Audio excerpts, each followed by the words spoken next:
Infinix note 50 pro खरीदने से पहले एक दफ़ा यह वीडियो ज़रूर देख लें।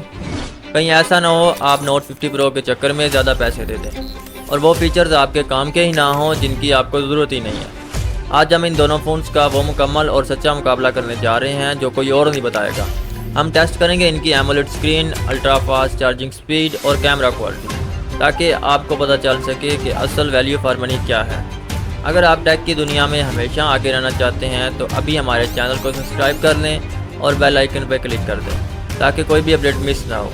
अब हम इसका असल टेस्ट शुरू करते हैं और देखते हैं कौन है चैम्पियन इस कंपैरिजन का।